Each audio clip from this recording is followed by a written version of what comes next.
नमस्कार। रतनपाल डोडियार, सहायक आचार्य हिंदी, हरिदेव जोशी राजकीय कन्या महाविद्यालय बांसवाड़ा। आज हम अध्ययन करने जा रहे हैं बीए द्वितीय वर्ष हिंदी प्रथम प्रश्न पत्र के अंतर्गत रीतिकाल के प्रसिद्ध कवि केशवदास जी को। जैसा कि बताया जा चुका है, केशवदास जी का जन्म संवत 1618 ईस्वी में हुआ था और इनकी मृत्यु संवत 1680 ईस्वी में हुई थी। इनके बारे में हम अगर पढ़ें तो आचार्य केशवदास सनाड्य ब्राह्मण कृष्णदत्त के पौत्र तथा काशीनाथ के पुत्र थे। स्वयं संस्कृत साहित्य तथा काव्य शास्त्र के प्रकांड पंडित थे। वे ओरछा नरेश महाराजा राम सिंह के भाई इंद्रजीत सिंह की सभा में रहते थे, जहां उन्हें बहुत सम्मान प्राप्त था।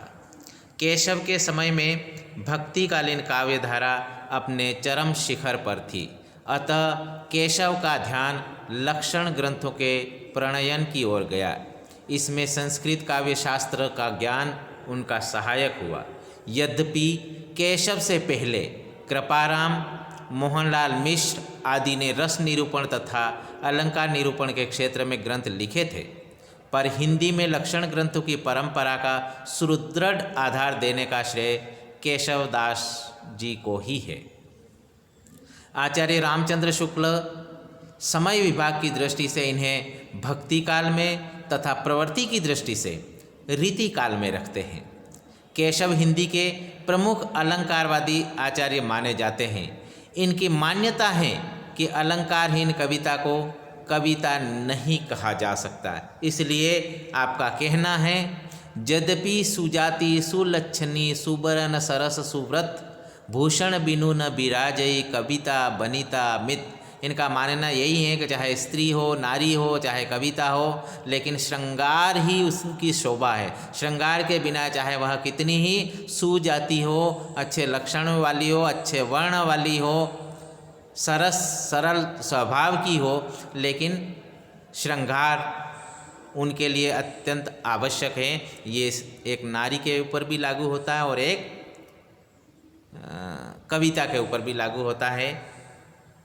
इसी तरह से केशवदास जी को हम देखें तो इन्होंने अनेक ग्रंथों की रचना की है।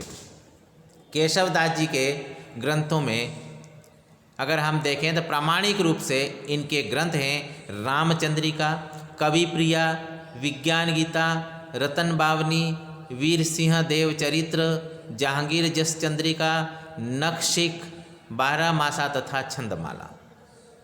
इनमें से प्रथम 7 ग्रंथ प्राप्त हैं। इन ग्रंथों में से कवि प्रिया और रसिक प्रिया क्रमशः अलंकार और रस पर लिखे गए हैं।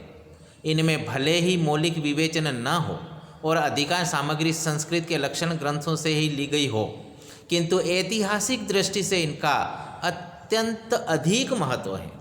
केशव के समय तक हिंदी में रीति ग्रंथों का प्रायः अभाव सा ही था और यह कमी केशव को बहुत अखरी और फलस्वरूप इन ग्रंथों की रचना हुई। ये हिंदी में रीति विषयक प्रारंभिक रचनाएं हैं।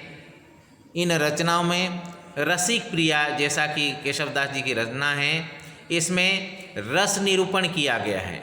श्रृंगार को रसराज के रूप में प्रतिष्ठित करते हुए कवि ने कृष्ण भक्ति को श्रृंगार रस के साथ समन्वित कर दिखाया है। यह रचना वास्तव में भक्ति रस या उज्ज्वल रस के रूप में माधुर्य भाव का निरूपण करने वाले उज्ज्वल नीलमणि, हरि भक्ति रसामृत सिंधु जैसे संस्कृत ग्रंथों की परंपरा में है। रसिक प्रिया में श्रृंगार के विभिन्न प्रसंगों की विविध उद्भावनाओं का अत्यंत सुंदर वर्णन मिलता है। कवि प्रिया, जो कि कवि शिक्षा का ग्रंथ है, इसमें काव्य रचना सीखने वालों की शिक्षा के लिए सभी काव्यांगों के लक्षण एवं उदाहरण दिए गए हैं। विशेषकर अलंकारों का सुंदर निरूपण इसमें मिलता है। छंदमाला में एक अक्षर वाले छंद से लेकर बड़े बड़े चरणों वाले छंदों तक के लक्षण एवं उदाहरण दिए गए हैं। इसमें संस्कृत के भाषा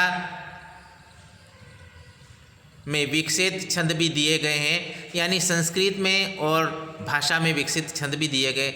जहांगीर जस चंद्रिका और वीर सिंह देव चरित, ये चरित काव्य हैं जो साधारण कोटि के हैं। पहले में जहांगीर का वर्णन है और दूसरे में इंद्रजीत सिंह के भाई वीर सिंह का।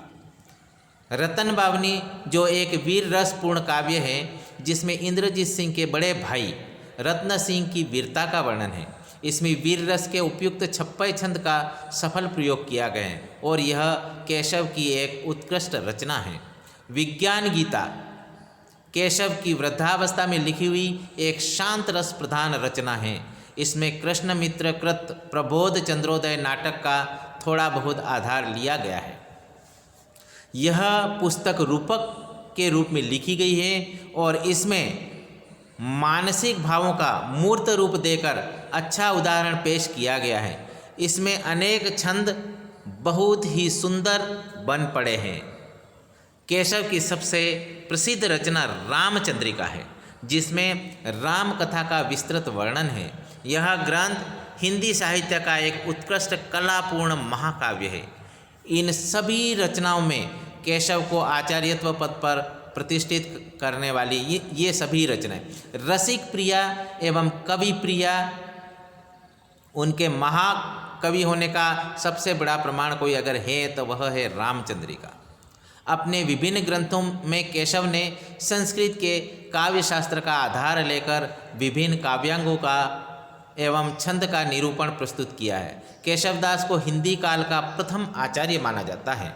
यह अवश्य है कि केशव के पश्चात 50 वर्षों पर्यंत कोई और आचार्य हिंदी में विख्यात नहीं हुआ और 50 वर्ष के पश्चात चिंतामणि से लेकर हिंदी रीति कवियों की परंपरा चल पड़ी। अतः रामचंद्र शुक्ल केशव को हिंदी का प्रथम आचार्य होने का श्रेय न देकर चिंतामणि को वह श्रेय देते हैं। फिर भी इसमें संदेह नहीं कि उस समय जो हिंदी संस्कृत में समान काव्य शास्त्रीय प्रतिपादन के लिए परिष्कृत नहीं थी, केशव ने लक्षण निर्माण करके आगे का मार्ग प्रशस्त कर दिया।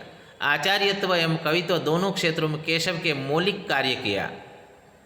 यही कारण है कि सूर और तुलसी के साथ केशवदास को भी हिंदी साहित्य गगन के प्रकाश पुंजों में परिवर्तित किया गया। इसलिए कहा गया है, सूर सूर तुलसी शशि उड़गन केशवदास, अब के कवि खदोत सब जहाँ तहाँ करत प्रकाश।